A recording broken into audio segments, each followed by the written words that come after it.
The sun was going down behind the dusty hills of Arizona, painting the sky in golden red. The wind carried the smell of dry grass and horses. Luke Carter, a quiet cowboy with tired eyes, was mending a broken fence near his small ranch. He had lived alone for many years, ever since his wife died in a winter storm. The people in town called him the silent rancher. He hardly spoke, hardly smiled, and never went to church anymore. He had his horses, his cattle, and his land, nothing more. But sometimes at night, when the coyotes howled and the wind rattled the shutters, he felt how empty his home had become. That evening, while he was working, he heard a soft voice behind him. "Excuse me, sir." May I have a little water? He turned around quickly. A young woman stood at the gate. Her dress was dusty and torn, her boots worn out from walking. She held a small cloth bag in one hand. Her face looked tired, but her eyes were calm and clear. Luke walked toward her without a word and handed her his canteen. She drank slowly, as if every drop mattered. "Thank you, sir," she said softly. "I've been walking since sunrise. I'm looking for work. I can cook, clean, or help with the animals. Anything at all." Luke studied her for a moment. She looked fragile, but there was something strong in her voice.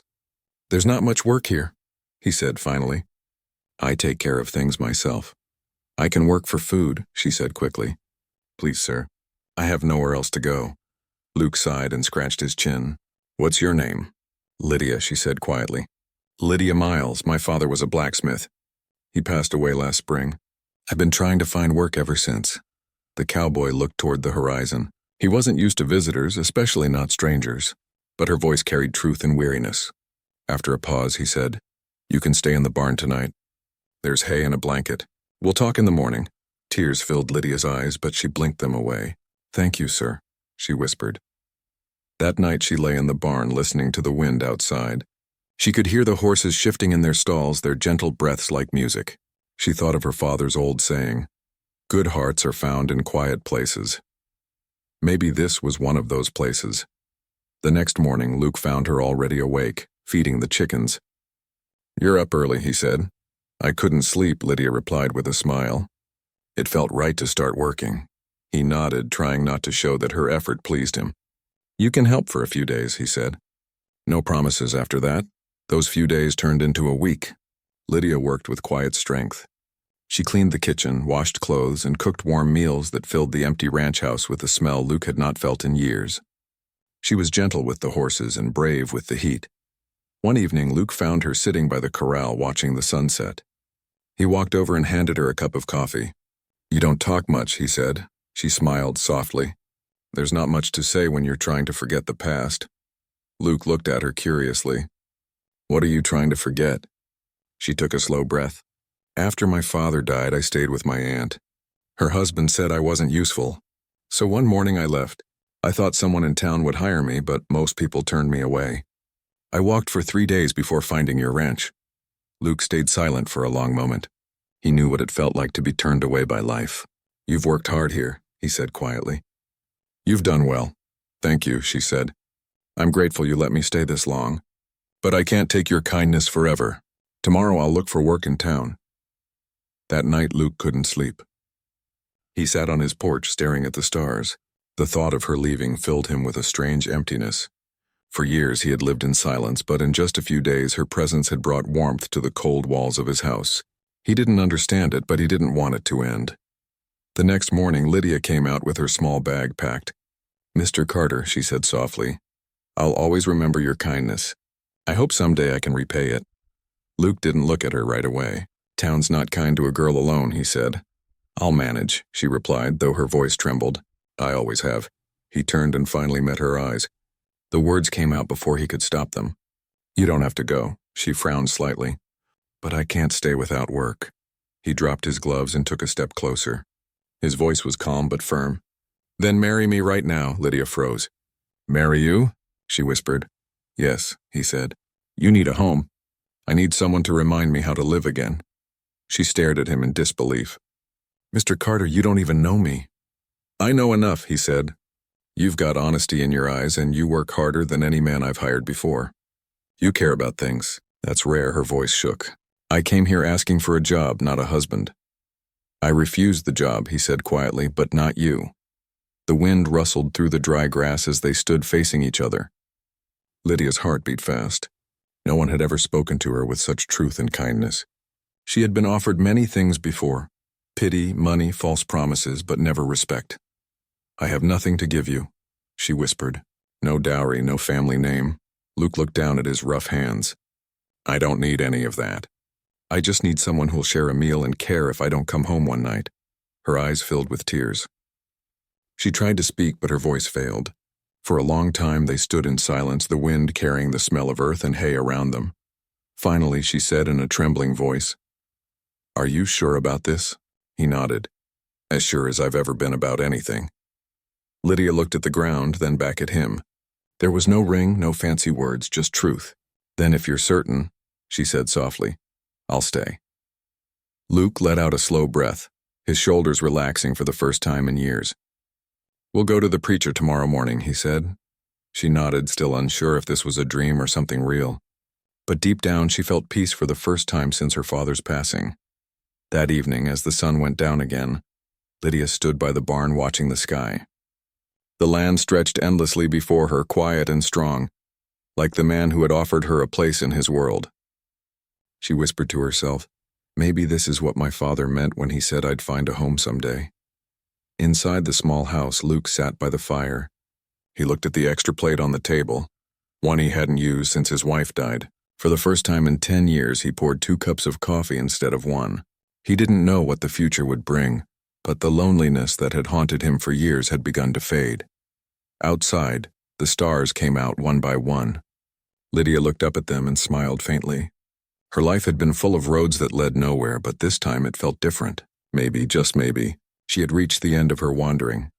The night air was cool, the silence soft, and for both of them, one who had lost everything and one who had given up on love, it felt like the beginning of something quietly beautiful.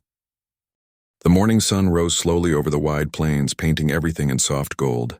The church bell in town rang once as Luke and Lydia stood before the old preacher. There were no guests, no flowers, and no fancy clothes. Luke wore his cleanest shirt, and Lydia wore a white ribbon she had saved from her childhood. The preacher smiled kindly and spoke the simple words that joined their lives together. When it was done, Lydia's hands trembled slightly as Luke slipped a small silver band on her finger, one he had kept from his late wife's drawer, but had polished until it shone again. They rode home in silence, the sound of hooves steady on the dirt road. Lydia looked at the horizon and whispered, "I still can't believe this is real." Luke smiled faintly. "It'll take time to feel real," he said, "but we'll make it so." Back at the ranch, life began to change in small ways. The lonely house that once echoed with silence now carried the soft sounds of laughter and life. Lydia sang while she cooked, her voice floating through the open windows. She planted flowers along the path to the porch, bright red and yellow ones that danced in the wind. Luke built her a small garden by the barn and repaired the old swing she had noticed hanging from the oak tree. Every evening, after the chores were done, they sat on the porch together. Luke would drink coffee, and Lydia would sew or read aloud from the small Bible she carried. It was a quiet kind of happiness, steady, real, and gentle. But even with peace around them, Luke could see something hidden in Lydia's eyes. Sometimes when she thought he wasn't looking, her smile would fade. She often walked to the edge of the pasture and stared at the horizon as if waiting for something. One evening, as the sun dipped behind the mountains, Luke joined her by the fence. "You've been thinking a lot lately," he said softly. She looked down. "There's something I haven't told you," she whispered. "Something about my past." Luke turned toward her, his voice calm. "Then tell me now." "We said we'd be honest with each other." Lydia took a deep breath. "Before I came here, I wasn't just working for my aunt. I was engaged to a man in town. He promised to marry me, but when my father died, he changed. He told people lies about me so no one would hire me. I left because I couldn't stand the shame." Luke said nothing for a long time. The wind moved softly through the grass. Finally, he said, "You didn't have to run from it." "You didn't do wrong, I know," she said, "but I didn't want to bring trouble to your door. I thought if people found out, they'd talk." Luke smiled faintly. "Let them talk. Words can't break a home that's built on truth." Tears filled her eyes, but they weren't tears of sorrow, they were relief. She leaned against the fence and whispered, You're a good man, Luke Carter. He shook his head. Just a man who's tired of living alone. After that night, Lydia opened up more. She told Luke stories of her father's blacksmith shop, how he used to hum old songs while he worked. Luke listened quietly, sometimes smiling, sometimes just watching her hands move as she spoke. In return, he told her about his late wife, Mary. He spoke of her kindness and how losing her had broken something inside him. Lydia listened with understanding, never with jealousy. As months passed, the ranch began to thrive again. The cattle grew stronger, the horses healthier, and the land seemed alive in a way it hadn't been for years. Neighbors began to notice the change. When Luke came into town for supplies, the storekeeper smiled. "Haven't seen you this alive in years, Carter," he said. Luke just nodded and replied, "Got someone waiting for me now." Lydia became known as the woman who brought light back to the Carter ranch. She helped sick animals, sewed blankets for nearby families, and baked bread for the old widow who lived a mile away. Everyone who met her admired her kindness, though they also whispered curiously about her sudden marriage. Lydia didn't mind. She had learned that peace didn't come from pleasing people. It came from finding one honest heart to walk beside. One afternoon, a storm rolled in without warning. The sky turned gray and heavy rain fell for hours. Luke was out in the far pasture trying to bring the horses into the barn. When he finally returned, soaked to the skin, Lydia rushed out with a blanket and worry in her eyes. "You'll catch your death in this rain," she scolded gently. He laughed for the first time in months, a full, warm laugh. "You sound like Mary used to," he said, then paused, realizing his mistake. But Lydia just smiled and said, "Then I'll take that as a compliment." They spent the evening drying by the fire. Lydia mended his torn sleeve while Luke played a slow tune on his harmonica. The flickering light made the room feel like home, a real home, not just walls and wood. As the seasons turned, their bond grew stronger. They learned each other's silences, each other's moods. When Lydia had nightmares of her past, Luke would sit by her bedside until she calmed. When Luke's old loneliness crept back, Lydia would hold his hand and remind him he wasn't alone anymore. One spring morning, Lydia found an old chest in the attic. Inside was a small wooden box carved with flowers. She opened it and found a folded paper with faded ink. It was Mary's handwriting, a letter Luke had never opened after her death. Lydia brought it to him carefully. "You should read it," she said. He hesitated, then nodded. The letter was short. "Luke, if you ever find someone who makes you smile again, don't push them away. Don't let loneliness win." When Luke finished reading, he looked at Lydia with wet eyes. "I think she'd be happy I met you," he said. Lydia squeezed his hand. "I think so too." From that day, something changed in Luke. The sadness that had shadowed him finally lifted. He began fixing the old ranch house, repainting the porch, planting apple trees beside the garden. Lydia helped him every step of the way, laughing as the wind tangled her hair. Years later, people who rode past the Carter ranch would often see the two of them sitting side by side on that same porch. He would be whittling wood, and she would be sewing or reading, the sunset painting them in gold. One traveler once asked Luke, "You ever get tired of the quiet life?" Luke smiled and looked at Lydia. "Quiet doesn't mean lonely," he said. "It means peaceful when you found the right person to share it with." Lydia laughed softly and leaned her head against his shoulder. The land stretched out before them, wide and endless, but their world felt complete. As the years went by, they became known across the county as the couple who turned loneliness into love. Their story was simple.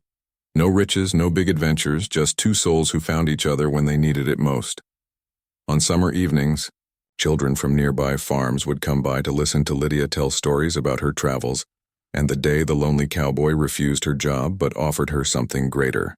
She would always end with a gentle smile and say, "Sometimes, life gives you exactly what you need when you stop begging for what you want."